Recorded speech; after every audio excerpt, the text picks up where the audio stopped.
Hébreux, chapitre 11.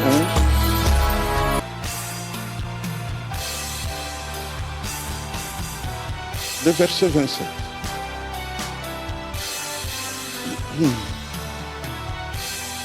C'est par la foi qu'il quitta l'Égypte sans être effrayé de la colère du roi, car il se montra ferme comme voyant celui qui est invisible.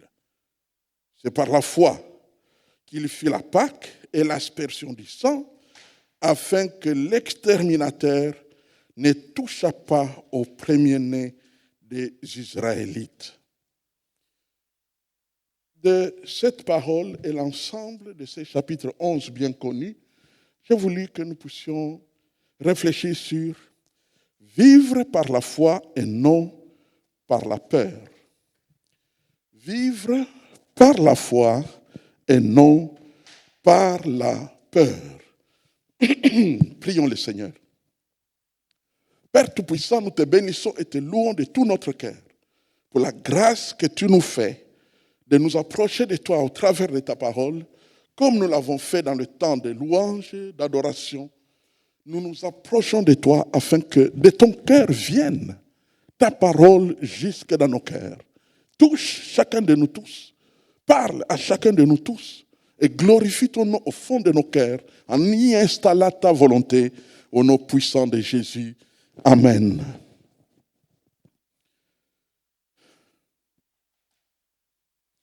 Le chapitre 11 de l'épître aux Hébreux, c'est un chapitre connu. On l'appelle le chapitre des héros de la foi. Tout le chapitre est consacré à ce thème. Aujourd'hui, j'ai voulu, dans le cadre de l'introduction, vous offrir ce qu'on appelle la structure naturelle de ces chapitres. Quand vous jetez un coup d'œil rapide, mais clairvoyant, à ces chapitres, qu'est-ce que vous allez découvrir? Vous allez découvrir, entre autres, qu'il y a des parties. Par exemple, à partir du premier verset jusqu'au troisième, vous verrez qu'on est en train de parler des généralités de la foi. Expliquer un peu ce que veut dire la foi, la définition de la foi. On explique cela. Et puis, à partir du verset 4 et dans la suite, on va vous donner une première série de héros de la foi, parmi lesquels vous avez Abel, Enoch et ainsi que Noé, jusqu'au verset 7. Ça, c'est la première série des hommes de la foi. Et puis vient une deuxième partie consacrée à un seul homme. Au verset 8 jusqu'à 12, on ne parle que d'Abraham, le père de la foi. Alors on décrit plusieurs choses. Un homme usé qui a pu donner naissance à un fils, et ainsi de suite. Il a quitté le lieu où il était bien pour aller à la recherche. Alors on explique que le problème n'était pas simplement qu'il cherchait une terre plus fertile, mais il cherchait une cité, il cherchait un lieu que Dieu avait en réserve pour lui.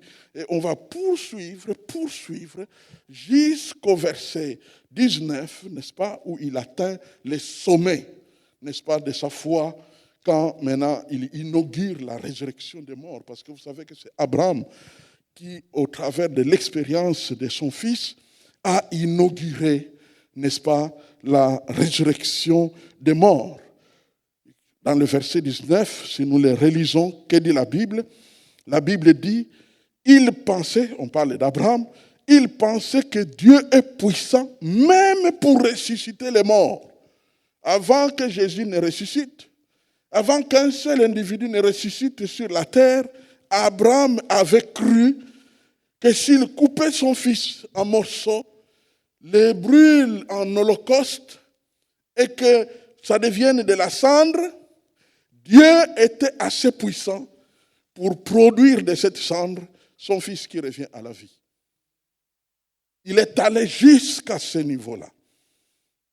Et puis viendra alors, n'est-ce pas, une autre série d'hommes de foi, notamment Isaac, Jacob et Joseph, qui chacun d'eux a joué un rôle. Isaac qui bénit ses enfants, Jacob, n'est-ce pas, qui bénit tous ses enfants, et Joseph qui prophétise sur l'avenir, au point qu'il dira même que lorsque vous allez sortir d'ici, emportez avec vous les os de mon corps. Enfin vient Moïse. Et Moïse, depuis le verset 23, vous allez découvrir que toute une série de versets, 5 versets, 7 même, vont être consacrés à la foi de Moïse. Et remarquez que la foi de Moïse ne commence pas avec lui. Elle commence avec ses parents. Donc, ses parents ont posé un acte de foi, et là, nous découvrons que la foi des parents est transmissible aux enfants. Alors que beaucoup de choses ne sont pas transmissibles, mais quand tu crois, quand tu exerces la foi, cela aura des retombées sur tes enfants, même quand ils n'en sont pas conscients. Parce que Dieu a fait des choses de cette manière-là. Au point qu'en le cachant par la foi, nous le cachons, mais il ne mourra point. Nous allons le protéger en le cachant. Il ne va pas tomber entre les mains de ceux qui sont en train de tuer les enfants, mais il va tomber ailleurs.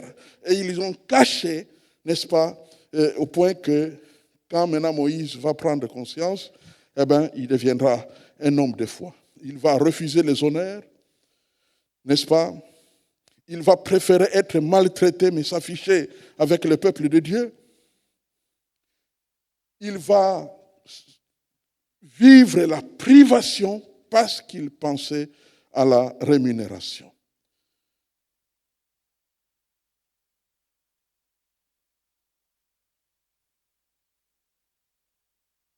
C'est par la foi qu'il quitta l'Égypte. C'est le verset que nous avons lu. C'est par la foi qu'il quitta l'Égypte sans être effrayé par la colère de Pharaon. C'est par la foi qu'il quitta. Il savait très bien que Pharaon ne laissera jamais aller les enfants d'Israël. Il ne les laissera jamais aller. Il ne les laissera jamais aller. Pourquoi? Parce que c'était la main-d'œuvre, c'est les constructeurs de pyramides, c'est les travailleurs hors pair, c'est les gens qui travaillent jusqu'à ce que la mort s'en suive sans jamais les payer et ils n'auront rien à réclamer, tout simplement parce que c'était des esclaves. C'était une main-d'œuvre gratuite. Prions le Seigneur. Père Tout-Puissant, une fois de plus, nous regardons vers toi. Parce que je sens le besoin de dépendre de toi d'une manière particulière. Esprit de vie, déverse ta grâce dans nos cœurs. Car c'est toi Dieu et pas nous. C'est toi Dieu, pas les hommes. C'est à toi que nous parlons et pas aux hommes, ni des hommes. Viens par le Saint-Esprit parler à chacun de nous au nom puissant de Jésus. Amen et amen. C'est donc par la foi qu'il va quitter l'Égypte, tout en sachant que ce Pharaon-là, tel que je le connais, parce qu'il a fréquenté les milieux de Pharaon, et il savait très bien que, il dit que nous partions, mais il va nous suivre. Il va nous faire suivre. Il ne nous laissera pas partir. Je le connais, c'est un sanguinaire. Il ne va pas nous laisser comme ça. Mais il n'était pas effrayé par la colère du Pharaon. Il a dit on part et on part parce que je sais qu'il croyait. Remarquez dans le verset, toujours dans le verset 27, que dit la finale? Il dit que c'est par la foi qu'il quitta l'Égypte sans être effrayé de la colère du roi, car il se montra ferme comme voyant. Au fait, dans d'autres versions, on dit parce qu'il voyait l'invisible. L'invisible, c'est qui? C'est Dieu. Parce qu'il voyait l'invisible. Parce qu'il voyait Dieu. Il savait que Dieu est là, comme nous le chantons. Dieu est là. Il y a Pharaon, il y a ses chars, il y a ses cavaliers, mais en face d'eux, il y a l'invisible. Dieu est là et il va s'occuper de toutes choses. il va s'occuper de nous. Et les conséquences de cette foi, il était à l'aise de telle manière qu'il organise la Pâque. Il mange la Pâque, tout le monde doit manger pour protéger le peuple. Les plaies qui vont suivre, et il va déclencher le deuxième et plus grand miracle, alors que la première figure des héros de la foi dans Hébreux 11, c'est Abraham qui inaugure la résurrection, et la seconde figure des héros de la foi dans Hébreux chapitre 11, c'est Moïse qui lui va inaugurer quoi? La mer en furie, mais il la déchire en deux à sa seule parole, en frappant, n'est-ce pas, de son bâton, ou en touchant plutôt de son bâton. Et voilà la mer qui s'ouvre, la mer Rouge qui s'ouvre et laisse un chemin sec pour traverser. Ce sont là, jusque dans l'éternité, les deux, n'est-ce pas, plus grands miracles de l'histoire de l'univers. La résurrection, qui se concrétisera par le Père lui-même en ressuscitant Jésus d'entre les morts, et le déchirement de la mer Rouge. Ce sont là les deux plus grands miracles de l'univers et de l'histoire de la chrétienté. Il va donc faire traverser le peuple la mer Rouge. Et il y aura des effets, même quand il ne sera plus là, comme de la même manière que lorsqu'il est né, la foi était déjà en action, et bien même quand il ne sera plus là, eh bien, la muraille de Jéricho va s'écrouler par la foi. Sa foi a produit Josué et les autres, et cette foi a continué à agir. Cette foi a continué à produire des effets, n'est-ce pas? Et en sorte qu'on pouvait dire la foi de Moïse était dans les parages. Il n'était plus là, mais sa foi était dans les parages, était en train d'agir. La foi, bien-aimé, c'est un héritage, c'est une grâce, c'est plus que les biens de ce monde. Quand tu laisses la foi dans les mains de quelqu'un et toi tu quittes ce monde, tu lui as laissé le plus grand trésor. Parce que par la foi, souvenez-vous, lorsque Élie quitte la terre et qu'il laisse, n'est-ce pas, l'onction prophétique à son serviteur Élisée, eh bien, Élisée va être, n'est-ce pas, équipé d'une richesse qu'on ne peut pas remplacer. Il va vaincre des royaumes par sa seule foi, par sa seule prophétie, et ainsi de suite, en sorte qu'on parlera de lui en Syrie en disant qu'il y a en Samarie un homme qui répète au roi d'Israël tout ce que le roi de Syrie dit dans sa chambre à coucher. Pourquoi? Parce qu'il avait reçu, n'est-ce pas, un trésor, un patrimoine, un héritage de la part du prophète Élie. Donc les biens spirituels, mes frères et sœurs, ce sont des trésors qu'on n'abandonne pas, ce sont des trésors qu'on ne perd pas. Quand tu reçois et ça t'accompagne au siècle des siècles, au siècle des siècles, au siècle des siècles. Et c'est la raison pour laquelle Dieu nous installe dans des endroits et avec des hommes précis. Il ne nous installe pas dans l'œuvre avec toute la terre. C'est avec des hommes précis parce que c'est là que notre Dieu a mis, n'est-ce pas, les trésors dont nous avons besoin. Que le nom de l'Éternel soit béni. Alors, j'ai voulu aujourd'hui attirer l'attention sur quelles sont les leçons que nous pouvons tirer de la foi de Moïse. Quelles sont les leçons que nous pouvons tirer de la foi de Moïse? Première leçon, des résolutions de vivre par des valeurs. Des résolutions de vivre par des valeurs. Quand on appelle valeurs, des principes dont on ne se sépare pas. Ce sont des principes qui t'aident, qui t'inspirent, qui te conduisent. Des principes qui te conduisent. Des résolutions de vivre par les valeurs. Par exemple, le fait de s'afficher avec les Hébreux. Alors qu'il aurait pu s'afficher avec les Égyptiens. Quelle opportunité de s'afficher avec les Égyptiens. Mais lui n'a pas craint de s'afficher avec les Hébreux. Vous savez, s'afficher avec les Hébreux à cette époque-là, c'est comme lorsque nous sommes dans les choix de nous afficher avec des Blancs, au lieu de s'afficher avec des frères africains, des frères congolais par la Lingala et tout ça. Ça, c'est bas. Alors vous verrez certains qui se sont émancipés, ils veulent un peu se mettre à l'écart pour être avec les Blancs et ainsi de suite. Je ne veux pas dire que nous ne pouvons pas être avec les Européens.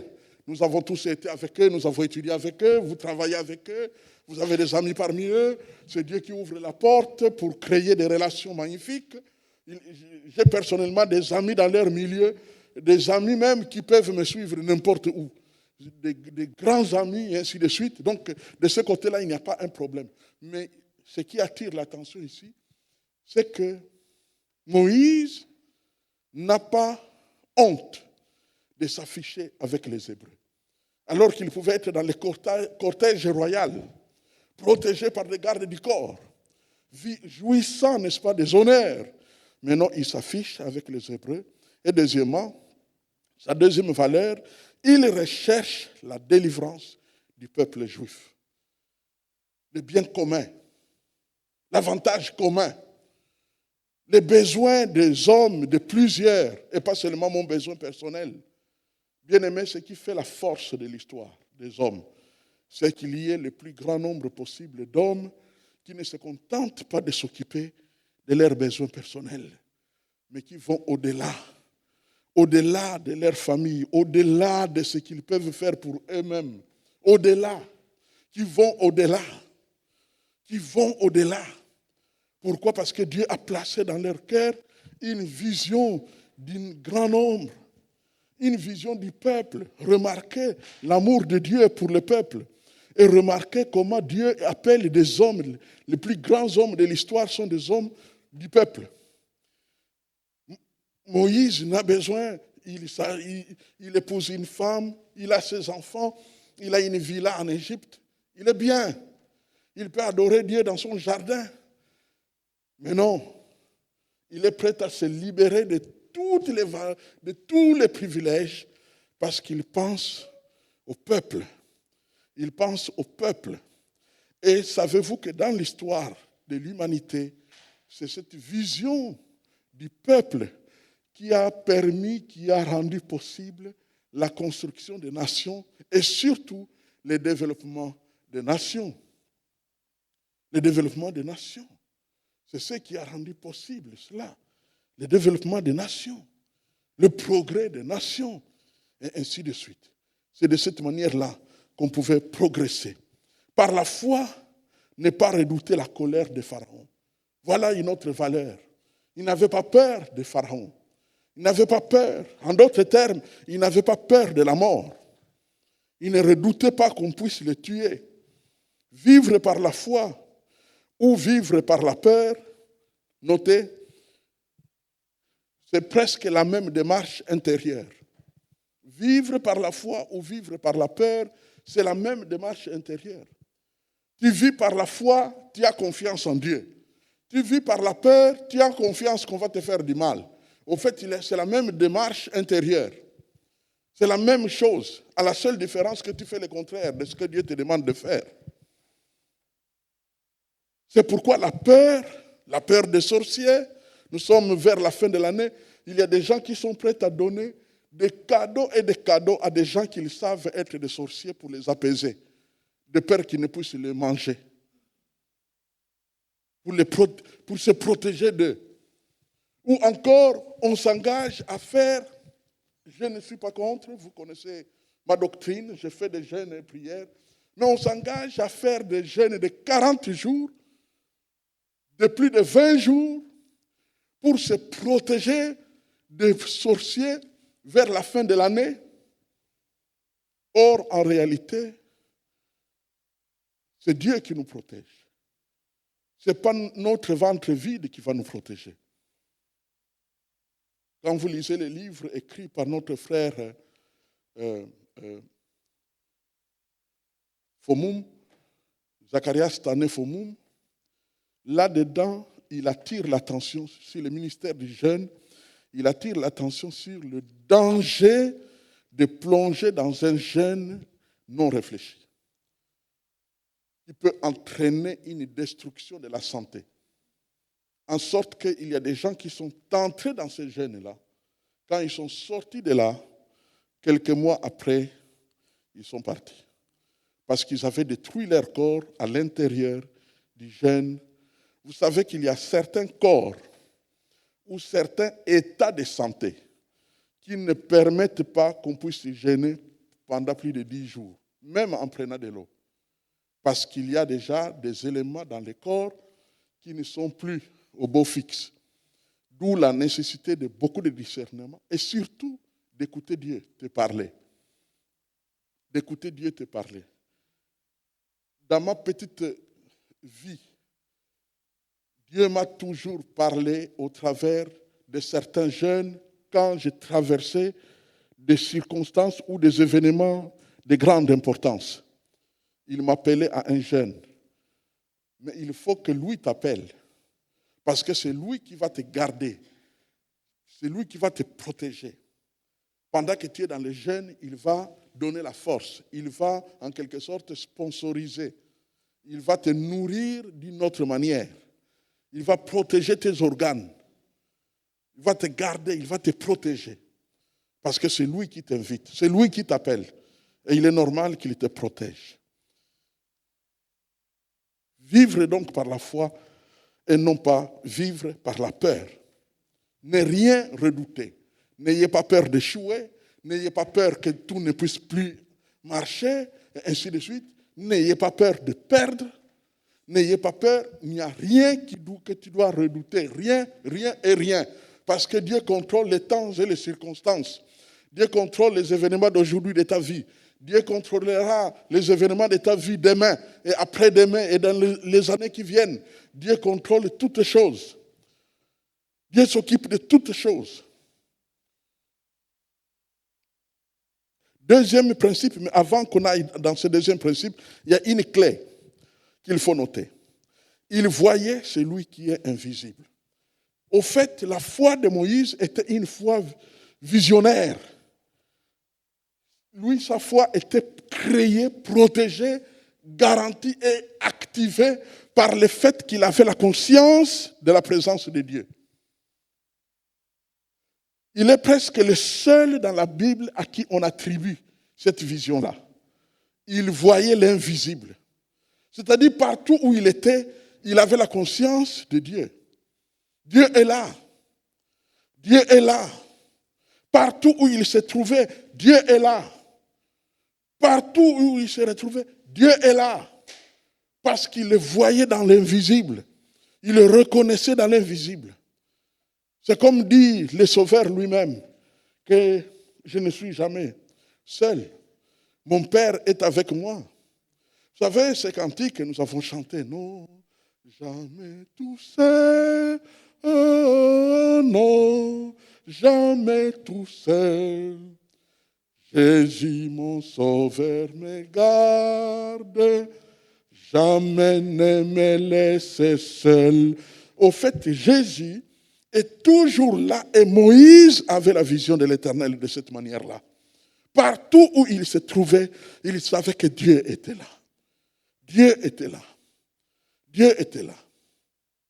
Les jours où le roi, permettez-moi de vous raconter pour la 1e fois, les jours où le roi des rois m'avait invité pour 7 jours, je n'oublierai jamais que quand j'ai commencé le travail qu'il m'avait donné pendant ces 7 jours-là, et c'est là où je comprends la nécessité d'être invité par Dieu lui-même.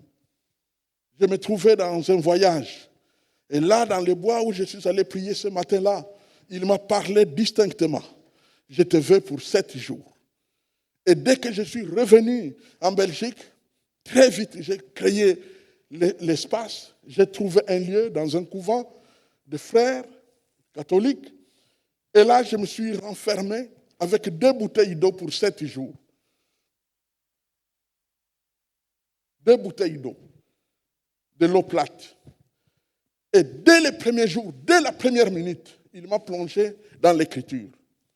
Au fait, je voulais simplement lire quelques versets de la Bible avant de prier et Dieu m'a amené dans la loi. sa loi. Et j'ai commencé à lire sa loi. Exode, Lévitique, ainsi de suite. J'ai continué à lire et c'est quelque chose que je n'ai plus jamais répété. J'ai lu la loi de Dieu pendant 3 jours et 3 nuits, sans dormir, pas une minute, parce que je n'avais pas sommeil, parce que je n'étais pas fatigué, parce que je me sentais nourri et fortifié. J'ai continué 3 jours durant. Et dès que les 3 jours se sont accomplis, dès ce moment-là, Dieu a commencé à me parler. Dieu a commencé à m'instruire. Et le 5e jour, quand je me suis réveillé le matin, j'avais le sentiment qu'il était dans la pièce. Au point que je me suis empressé, puisqu'il n'y avait qu'un seul fauteuil à part le lit, j'ai enlevé vite le drap qui était dans le fauteuil. Parce que j'étais tellement convaincu qu'il était dans la pièce. J'ai enlevé le drap pour que lui puisse s'asseoir. Et il m'a donné les 10 fameuses paroles qui m'ont toujours fortifié pour toute ma vie sur la terre. Parce que notre Dieu est vivant, bien-aimé. Deuxième leçon que nous prenons chez la foi de Moïse, c'est que Moïse comparut devant Pharaon pour revendiquer la fin de l'esclavage. Il comparut devant Pharaon pour revendiquer la fin de l'esclavage des enfants d'Israël. Bien-aimés, notez, nous devons passer par là. Il y a des moments où dans la vie, nous serons appelés à revendiquer des choses. Peut-être pas pour nous-mêmes, mais pour les autres. Nous devons revendiquer les choses. Il y a des moments où nous devons faire le travail de Moïse. Peut-être c'est dans la famille. Peut-être c'est dans la société. Nous ne pouvons pas nous dire, non, ils sont injustes, ça ne me regarde pas. Ce qu'ils font n'est pas acceptable, mais ça ne me regarde pas. Je crois que vous êtes en train de voir, n'est-ce pas, tout ce qui est en train de se passer. Les mesures, actuellement, on ne parle même plus de l'Église en Belgique. Partout ailleurs, on parle du culte et on donne des instructions. Mais en Belgique, on ne parle pas de l'Église. On donne des instructions à tout le monde sauf à l'Église. On nous ignore totalement. Moi, je crois de tout mon cœur qu'il y a une attaque satanique et qu'il faut que l'Église du Seigneur en Belgique se mette à prier. Tantôt, on nous donne des libertés. Maintenant, vous pouvez vous réunir à 200. Et puis, tout à coup, c'est comme un jet d'esprit, on dit 50 personnes. Parfois, c'est tout simplement 2 activités à l'église. Je crois que vous avez suivi. Le mariage et les funérailles. Voilà. Donc, quand il y aura le mariage, réunissez-vous. Quand il n'y a pas de mariage, oubliez. Quand il y aura quelqu'un qui est mort, réunissez-vous. Donc, il y a des moments où Dieu dira, lève-toi et parle pour ce peuple. Lève-toi et parle pour ce peuple.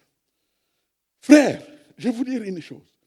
N'allez pas toujours dire à des gens qui se lèvent pour leur dire, non, calme-toi. Calme-toi, on va te tuer. Calme-toi. Non, non, non, non.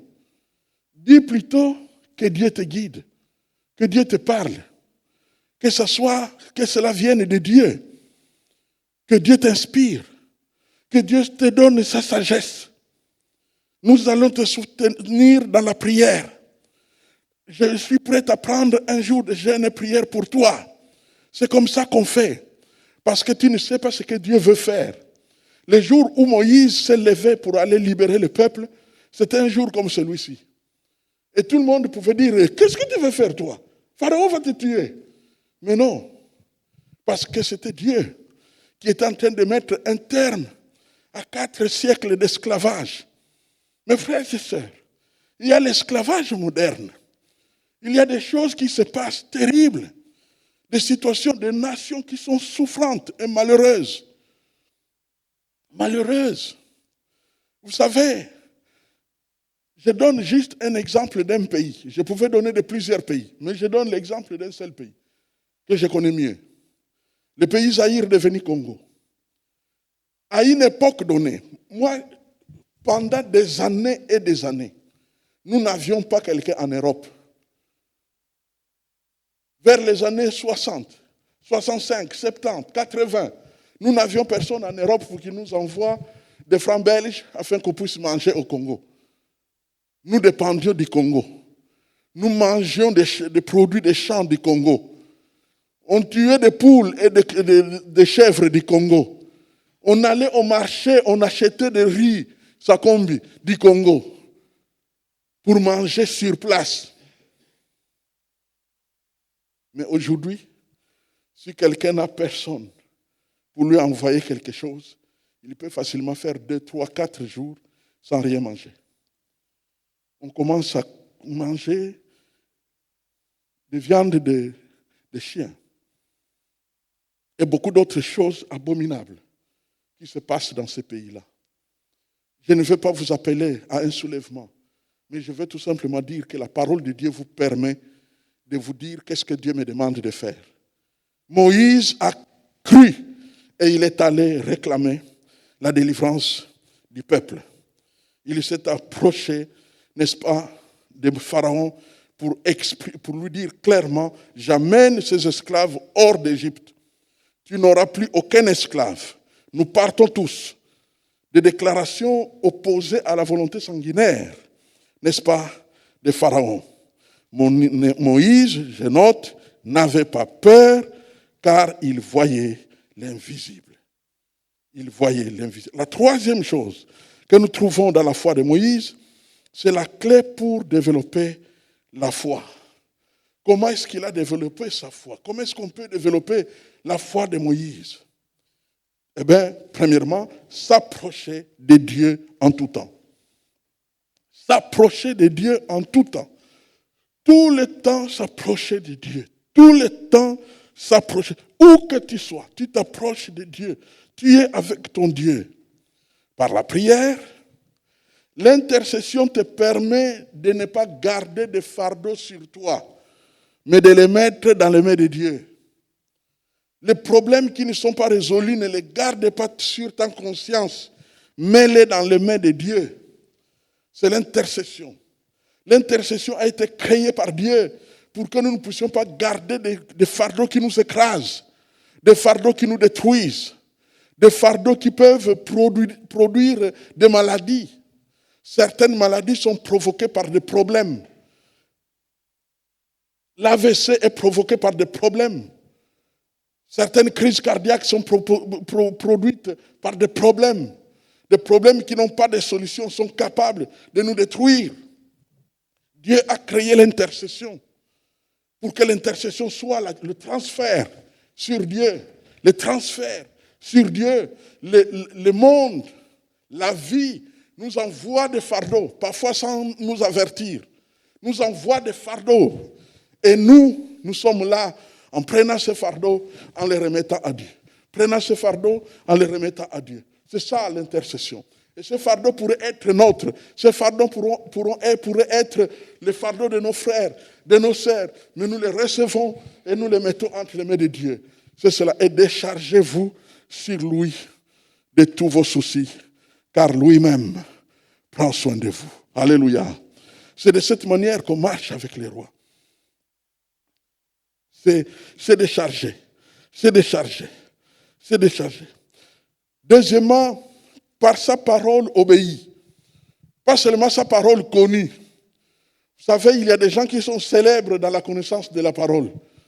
Mais sur le terrain pratique, ils pensent que la parole doit ignorer la vie de tous les jours. Alors que la parole est donnée comme un équipement de gestion de tous les jours. C'est l'équipement de gestion de tes contacts, de ton langage, de tes actions, de tes relations. La parole est donnée pour être utilisée. C'est un outil de travail. C'est le manuel, n'est-ce pas, de la machine. Lorsque vous achetez une machine, lorsque vous achetez un ordinateur, lorsque vous achetez un appareil quelconque, même un appareil de téléphone, il y a toujours un document qui vient avec, un petit livret qui vient avec. Et là-dedans, on vous explique comment utiliser. Bien aimé, la parole de Dieu, son plus grand rôle dans nos vies, c'est de nous aider, n'est-ce pas, à jouer le rôle que nous devons jouer, à faire ce que nous devons faire. Par la confession radicale et immédiate. Voilà un autre rôle si nous voulons régulièrement rester en contact avec Dieu. Frère, notez, ta purification, ta sanctification n'est pas chez les gens qui te critiquent. Il y a des gens, même si tu changes, tu deviens un ange, ils ne croiront pas en toi. Ils te détestent depuis des années. Je l'ai vécu et je l'ai vu. Au fait, moi, je n'ai pas d'ennemis de mon point de vue, pour autant que je m'en souvienne. Mais j'ai des ennemis de 20 ans, de 30 ans, de 40 ans. Au fait, ce sont des gens, dès qu'ils ouvrent la bouche sur moi, il dira toujours ce qui est négatif. Alors que dans ta vie, dans ma vie, quand une tentation arrive, quand un péché est là, tu n'attendras pas un jour, tu n'attendras pas une critique, tu n'attendras pas une prédication pour que tu te repentes. Dès la prise de conscience, immédiatement, repentance radicale, mise à mort de la désobéissance, mise à mort du péché, mise à mort immédiat, sans attendre, immédiatement. C'est de cette manière que tu garderas Dieu. Dieu sera ton ami. Vous savez que David est le seul homme dans la Bible qui était appelé ami de Dieu. Je vous laisse réfléchir sur la vie de David. Était-il le plus grand saint en Israël? Non. Il avait ses problèmes personnels. Il y avait, comme on aime le dire, des défauts dans sa cuirasse, mais il était l'ami de Dieu. Pourquoi? Parce qu'il était quelqu'un, comme dit Dieu au sujet de Job, qui se détourne du mal. Amen. Qui se détourne du mal. Qui se détourne du mal. Qui ne fait pas l'économie du mal. Qui ne fait pas le stockage du mal. Qui ne laisse pas son cœur être un entrepôt du mal. Qui se détourne du mal. Devant Dieu. Devant Dieu. Tu as affaire à Dieu. Tu as affaire à Dieu. Si tu ta sanctification chez les hommes, tu es à la mauvaise adresse. Ils ne t'aideront pas. Pour la simple raison qu'eux ont leur propre combat bien caché, qu'ils livrent chaque jour.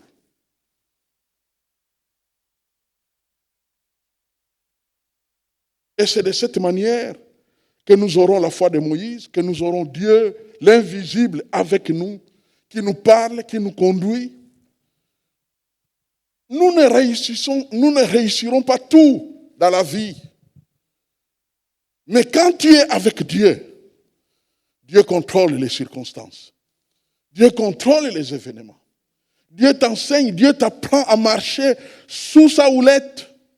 Dieu t'apprend à marcher sous sa direction, à dépendre de lui et à ne rien redouter. À ne rien redouter. Donc, notez très bien que par sa parole obéie, par la prière d'intercession, mais aussi par le dialogue permanent avec Dieu. Le dialogue permanent avec Dieu. Le dialogue permanent avec Dieu. Vous connaissez le dialogue permanent avec Dieu? C'est lui parler tout le temps. Dès que tu t'en souviens, tu lui parles. Dès que tu t'en souviens, tu lui parles. Et si tu t'en souviens tout le temps, eh bien, tu lui parles toute la journée. Partout où tu te trouves, Seigneur, maintenant moi j'entre dans le bus. Ils sont là pour nous protéger. N'oublie pas, on est là avec toi pour toujours. Nous attendons que tu nous guides. Ce problème-là dont je t'avais parlé ce matin dans la prière, il n'est pas encore résolu, souviens-toi. N'oublie pas, je t'appartiens. Je compte sur toi.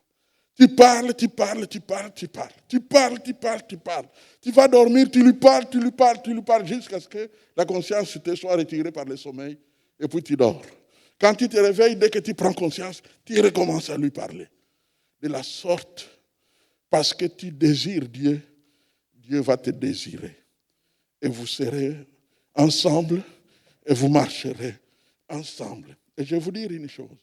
Une des conséquences qui va vous arriver, c'est que votre cœur sera protégé. Votre âme sera protégée.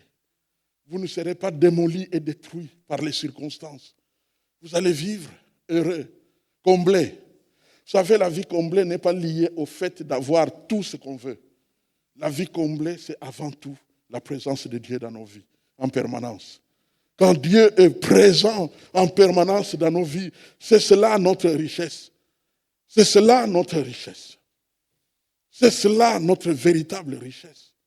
Et de cette manière, on marche et on marche avec les rois pour la gloire de Dieu. Quatrième et dernier élément, si nous voulons développer en nous la foi de Moïse, c'est savoir que la foi, c'est agir par la foi obligatoirement.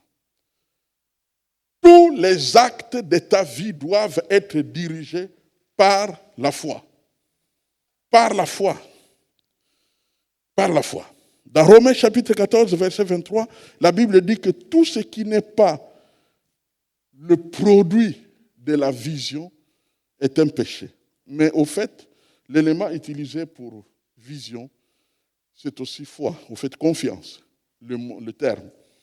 Donc tout ce qui n'est pas produit de la foi est péché. Notez, n'est-ce pas, Romains chapitre 14, le verset 23. Tout ce qui n'est pas produit de la foi est péché. Combien de fois avez-vous péché cette semaine? Eh bien, je vous réponds pour vous. Plusieurs fois. Moi aussi d'ailleurs.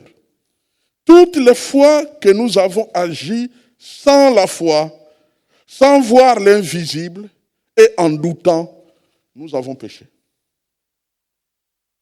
Toutes les fois que nous avons agi sans la foi, sans voir l'invisible et en doutant, en étant sûr de rien, nous avons péché. Car tout ce qui n'est pas produit de conviction est péché. Tout ce qui n'est pas produit de la foi est péché. Mon juste vivra de sa foi. Mon juste marchera par la foi. Nous marchons non par la vue, mais par la foi. Il y a des effets, il y a des attitudes. Dès que tu les adoptes, c'est clair que tu marches par la vue. Mais la foi te permet de quoi? De saisir les choses que tu espères. Saisir. Nous devons être capables en permanence de saisir sous la direction de Dieu. Tu dois saisir. Qu'est-ce que tu attends? Saisis. Vous savez, quand la chose n'est pas encore accomplie et que tu y crois, voilà la foi. Saisis. Saisis ton diplôme. Saisis ton emploi. Saisis ta maison. Saisis ton mariage. Saisis ta procréation. C'est à saisir. C'est à saisir par la foi.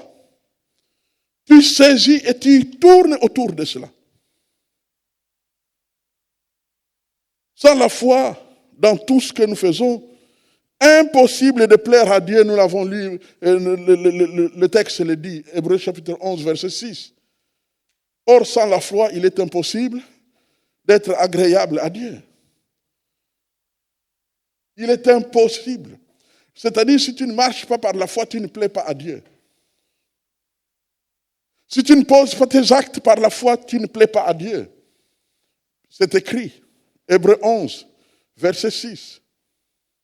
Sans la foi, le texte dit, impossible. Et pourtant, tout est possible à Dieu. Mais ce texte dit que si tu marches sans la foi, Impossible pour toi de plaire à Dieu.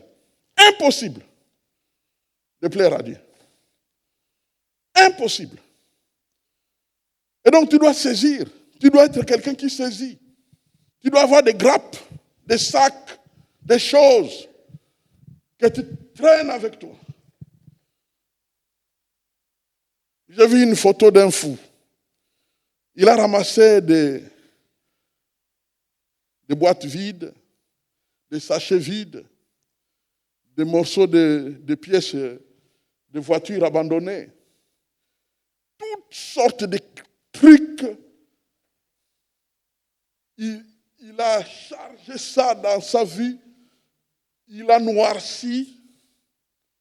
Donc, au fait, il traîne des choses horribles.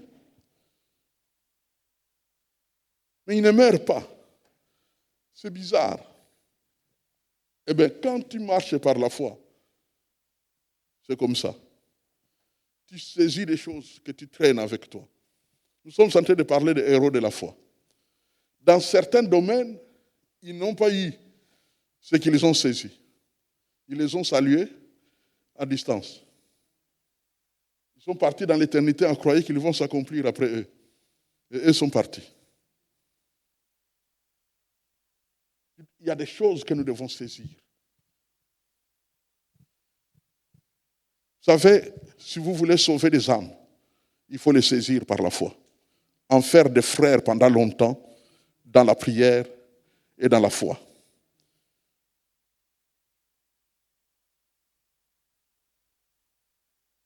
Ceux qui ont attiré des réveils, c'était des hommes et des femmes qui ont saisi la gloire de Dieu dans leur société.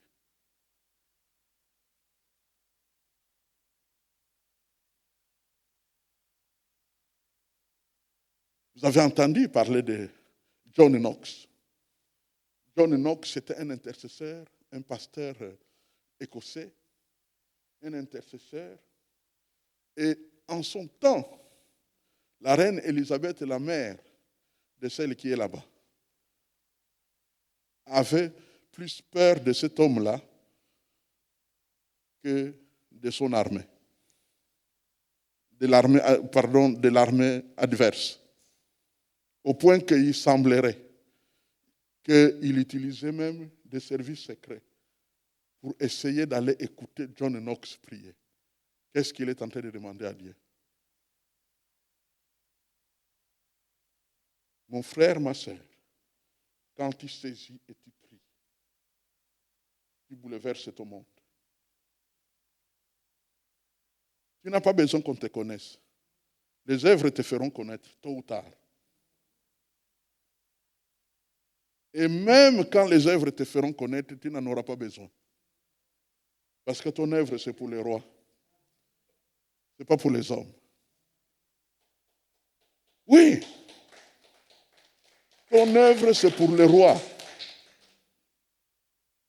Tu n'as pas besoin de popularité. Tu n'en as pas besoin. Tu n'en as pas besoin. Vous savez, j'ai eu un professeur, une Américaine, une maman en Christ. Elle est partie au ciel il n'y a pas très longtemps. Mademoiselle Hart. Quand je suis entré dans le ministère, cette femme a fait connaissance de ma personne.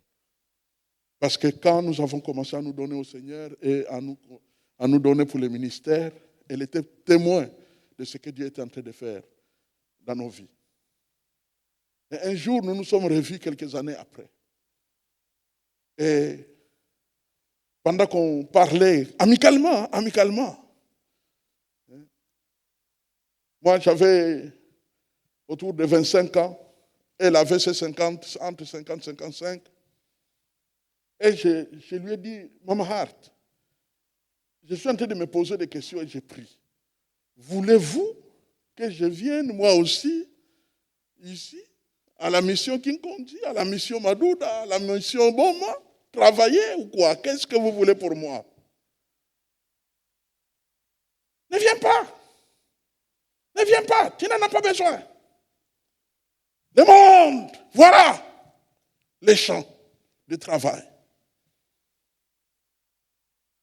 Et j'ai compris que je n'avais pas besoin de promotion, de démarche, ainsi de suite. Il y a parfois, je ferme la parenthèse, au fait, tu dois saisir.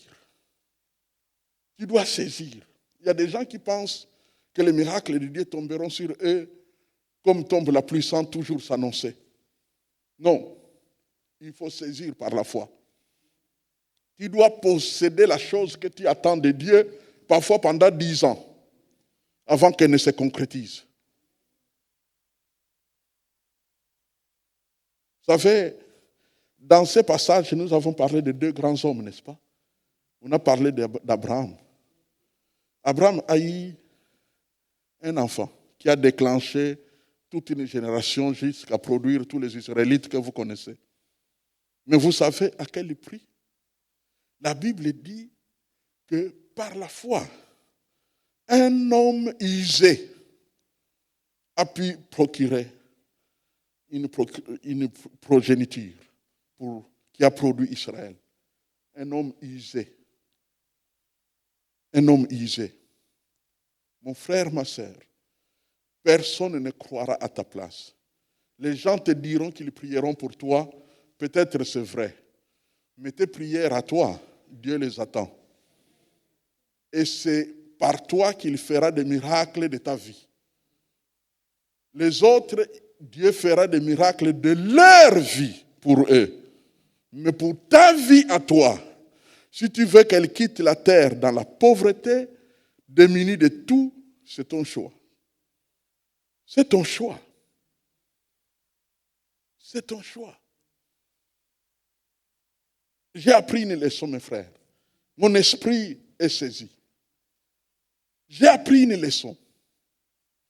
J'ai découvert qu'il arrive des fois que plusieurs personnes sont bénies d'une certaine bénédiction. Et moi, je n'ai rien. Moi, je ne l'ai que par la foi. Mais eux l'ont en live. À l'époque, quand les voitures ont commencé à sortir, des frères avaient des voitures, des belles voitures. Et je bénissais Dieu pour eux. Au fait, Dieu m'a fait une grâce. En fait, je ne peux pas dire jamais parce qu'un être humain ne doit jamais dire jamais. Mais, au fait, j'ai eu l'impression que Dieu m'a toujours protégé d'être jaloux des gens. Quand ils sont bénis, je suis béni avec eux. Je ne comprends pas pourquoi. Au fait, je suis tellement heureux qu'ils sont bénis que, gloire à Dieu, pour moi, c'est à la fois gloire à Dieu, mais en même temps un fait divers. Ce qu'ils ont, moi aussi je peux les avoir, si Dieu veut que je puisse les avoir. C'est de cette manière que je marche. Et puis, les gens commencent à être bénis. Bénis. Et moi, j'ai gardé toujours la voiture par la foi. Et puis un jour, Dieu me surprend. Je suis en train de discuter avec un concessionnaire de voitures. Et puis, quelque chose se produit. Un serviteur de passage est touché dans son cœur par un petit incident. Un de nos fils, parce que nous avions des réunions tôt le matin, et un de nos fils, comme il n'y avait pas de place dans la petite voiture, a dû aller tôt, à 5 heures du matin, s'il voulait arriver à 6 heures à l'église, pour prendre le métro, afin qu'il arrive. Et à cette heure-là, c'est encore noir. Donc c'est dangereux pour un jeune garçon. Alors quand on est arrivé, j'ai dit, bon, mon fils là, lui il est venu par le métro. Comment il est arrivé tôt comme ça? Alors je lui ai expliqué. Or, il a pris ça comme vraiment un fardeau venant de Dieu. Et à l'une des soirées, il fait un appel. Qu'il faut la voiture pour l'homme de Dieu. Ce n'est pas normal que c'est ainsi de suite. Il y avait à peine une semaine, j'étais allé m'asseoir avec un concessionnaire Opel. Zafira, c'est Opel, n'est-ce pas? Oui, Opel. Et il me disait, il y a une voiture qui vient de sortir pour la famille, Zafira. Alors je suis parti, et voilà, on fait l'appel.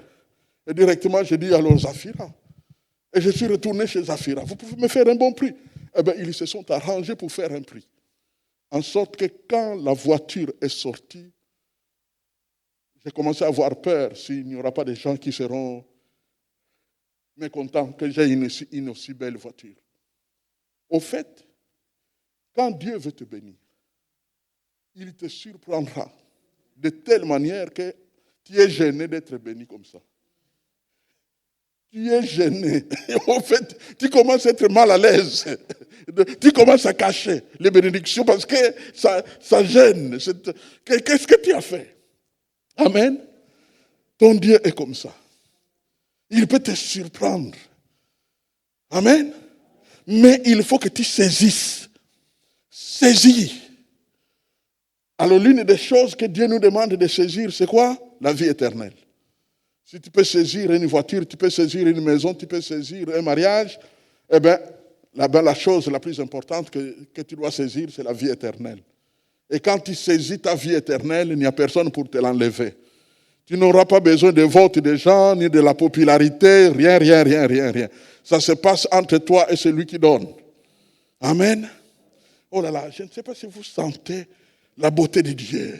Dieu est bon, franchement. Dieu, au fait, il t'amène comme sur une île entre toi et lui seul, tout en étant avec des foules de gens. Les gens ne savent pas ce qui se passe entre toi et lui. Mais lui sait et toi tu sais ce qui se passe entre vous deux. Vous avez des secrets entre vous deux. C'est comme ça que Dieu fait quand tu commences à être un homme de Dieu et une femme de Dieu. Et c'est ouvert. La liste n'est pas terminée. Tout est disponible. Les principes qu'on donne sont disponibles pour tous. Tu reçois la parole, tu obéis. Tout simplement. Un fardeau arrive, ne te laisse pas écraser. Tu donnes à Dieu par la prière. Et toi, tu continues la vie. Et c'est de cette manière-là. Et puis tu lui parles tout le temps. Et s'il y a une tentation, tu esquives. Gloire à Dieu. Mais si tu es atteint, ne te décourage pas. 1 Jean 1,9. Tu confesses et puis tu avances. C'est de cette manière-là que tu seras un ami de Dieu. Et n'oublie pas de saisir des choses. Ne laisse pas tes besoins te détruire. Ne laisse pas le manquement te détruire. Saisis les solutions par la foi. C'est de cette manière que Dieu marche avec son peuple. Si tu as compris, dis Amen. Amen. Gloire à Dieu. C'est comme ça que nous marcherons. Toutes les fois que nous avons agi sans la foi, sans voir l'invisible et en doutant, nous avons péché. Sans la foi, dans tout ce que nous faisons, il est impossible d'être agréable à notre Dieu. Les signes évidents de manque de foi, c'est se plaindre de ce que nous n'arrivons pas à avoir au lieu de les saisir par la foi. Quand nous nous plaignons de ce que nous n'avons pas encore, ah moi l'âge. Mais là, le vendredi, vous vous souvenez, n'est-ce pas? Nous avons étudié qu'il n'est jamais trop tard pour servir Dieu. Jamais trop tard. Et je vous ai montré que les plus grands hommes de la foi, d'ailleurs dont nous parlons maintenant, ont commencé leur ministère à quel âge? Vous avez suivi, n'est-ce pas? Abraham, c'est à 79 ans, son appel.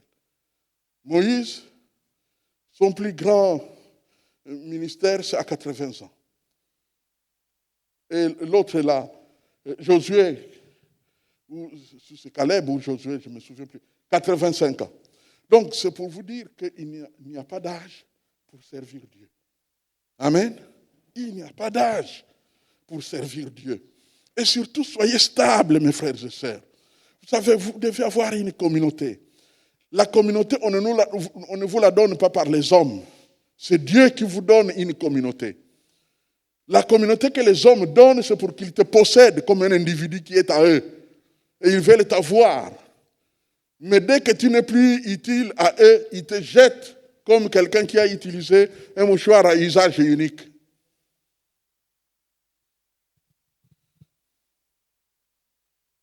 J'ai rencontré un jour un jeune frère dans la foi et qui savait jouer de bons instruments.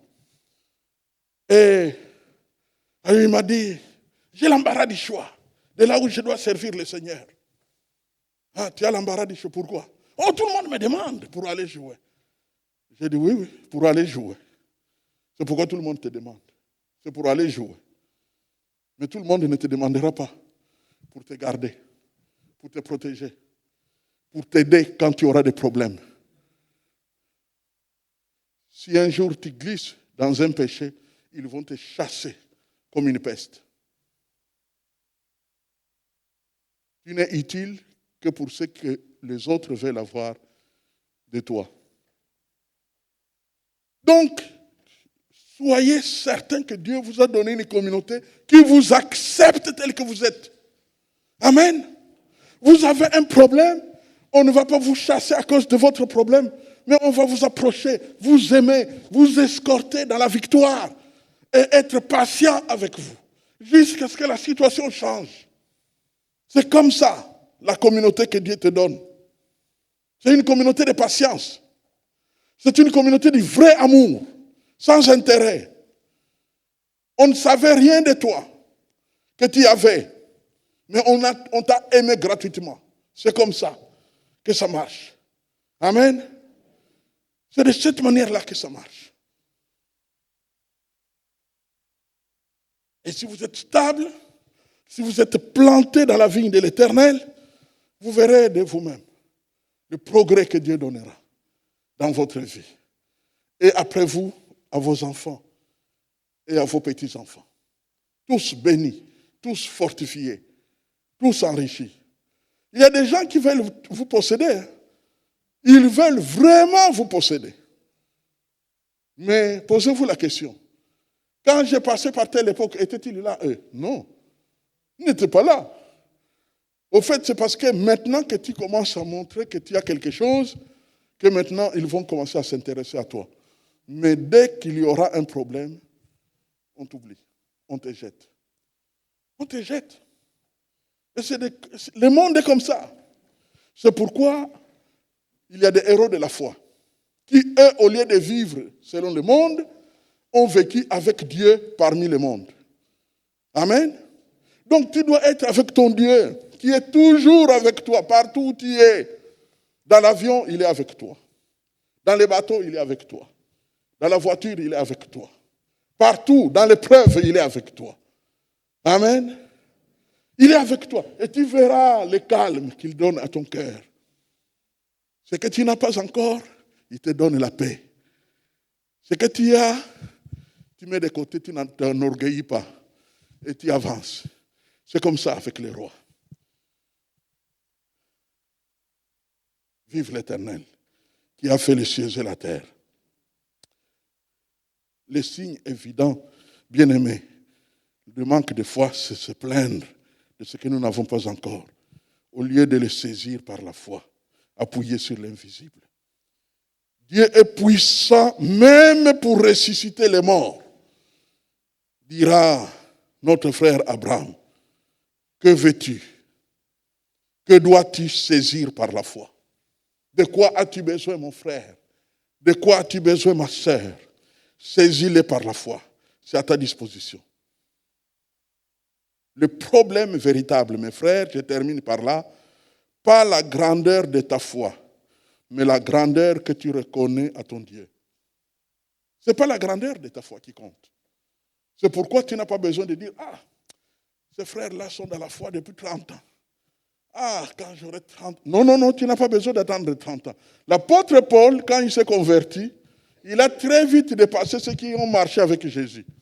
Parce que, au fait, c'est une question de prendre au sérieux la gestion quotidienne de l'équipement que Dieu te donne. C'est tout. Donc, ce n'est pas la foi. D'ailleurs, Jésus le dira. Quand on lui a dit, fais grandir notre foi, si votre foi était petite, comme un grain de sénévé, vous serez déjà capable de dire à cette montagne, ôte-toi de là et jette-toi dans la mer, et elle vous obéirait. Vous voyez ce que Jésus dit? Ce n'est pas la grandeur de la foi. Mais quelle grandeur tu donnes à ton Dieu? Abraham a dit, mon Dieu est capable même de ressusciter les morts. Et toi, quelle grandeur tu donnes à ton Dieu? Tu as des besoins. Il y a des situations que tu veux résoudre. Il y a des choses que tu dois accomplir pour ton Dieu. Alors, sur quoi vas-tu t'appuyer? C'est sur la grandeur de ton Dieu. Ton Dieu est grand. Ton Dieu est tout-puissant. La terre là que tu vois là, l'Union européenne là que tu vois, L'Amérique là que tu vois, et l'Afrique et tout le reste, c'est ton Dieu. Il bouge toutes ces choses-là que tu vois comme il veut et quand il veut. Il en est le patron créateur. Amen. Et donc tu dépends d'un grand Dieu, mon frère, ma soeur.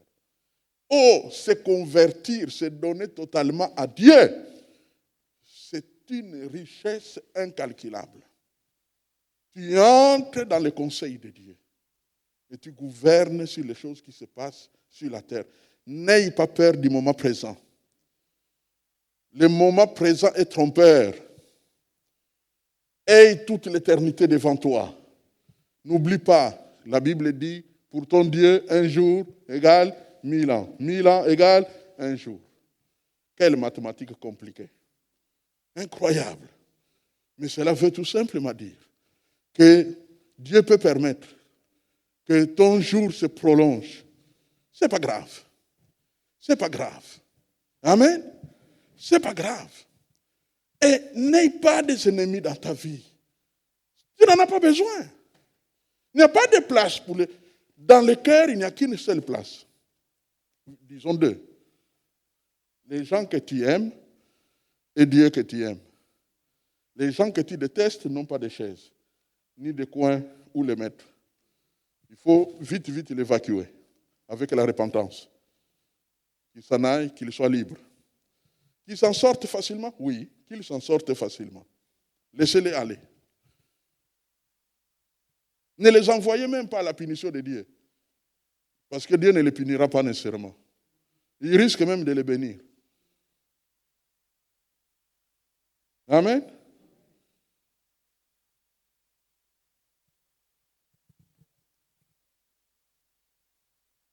Ce n'est donc pas la grandeur de ta foi, mais la grandeur que tu reconnais à ton Dieu. Reconnaître Dieu dans toute sa grandeur. Reconnaître Dieu dans toute sa grandeur, c'est ce que la Bible appelle sanctifier le nom de l'Éternel. Quand tu reconnais Dieu dans toute sa grandeur. Amen. Dans toute sa grandeur. Nous allons parler à ce grand Dieu. Nous allons lui parler, lui dire merci pour la découverte des possibilités d'être des héros de la foi pendant notre génération. On a cru que c'est resté dans Hébreux 11, alors que la liste est ouverte. C'est encore possible aujourd'hui, à volonté, de devenir héros de la foi et héroïne de la foi. Prions le Seigneur. Alléluia.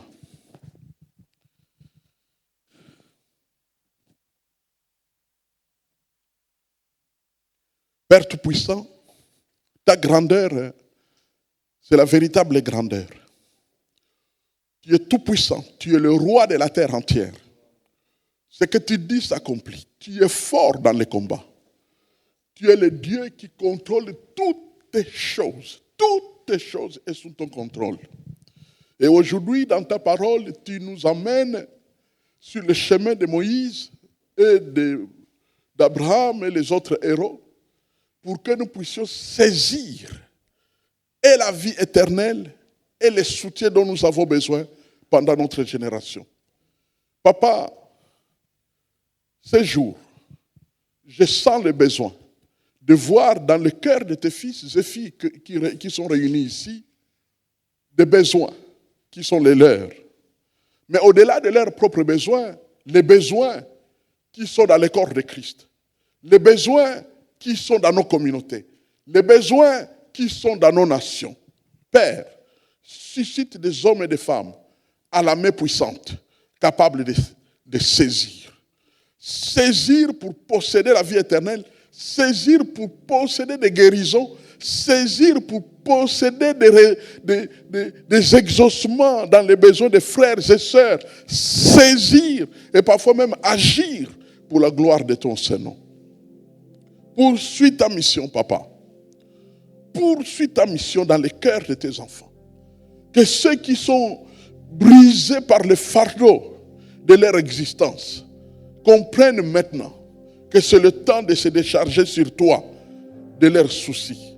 Parce que c'est toi-même, pas toi et eux, toi-même qui prends soin d'eux. Seigneur,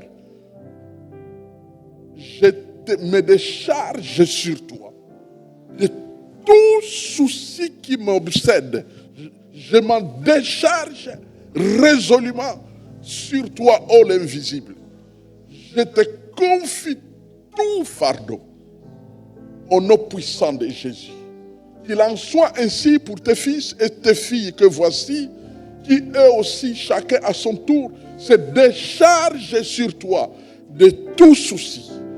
Et en revanche, qui saisissent par la foi les exaucements qu'ils attendent de toi. Oh, alléluia.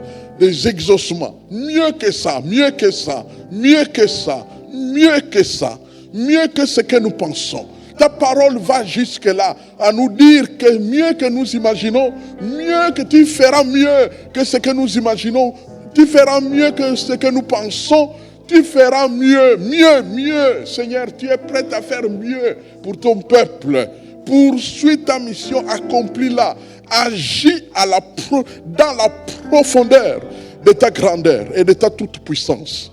Père Saint, on n'a même plus besoin de parler du diable, ni des sorciers, ni des incantations. On n'a même plus besoin d'en parler. Quand nous avons Dieu, tout cela disparaît. Quand nous avons Dieu, le diable disparaît. Quand nous avons Dieu, les sorciers disparaissent. Quand nous avons Dieu, les attaques disparaissent. Quand nous avons Dieu, il n'y a plus rien à redouter. Père, ce n'est pas la privation de la nourriture qui va nous rendre puissants. C'est ta présence dans nos vies qui va nous rendre puissants. Papa, nous te bénissons de ce que tu nous as menés plus haut. Plus haut que les montagnes, au nom puissant de Jésus-Christ. Règne sur ton peuple, parce qu'il t'appartient. Au nom de Jésus-Christ, le roi des rois et le Seigneur des seigneurs. Amen et amen.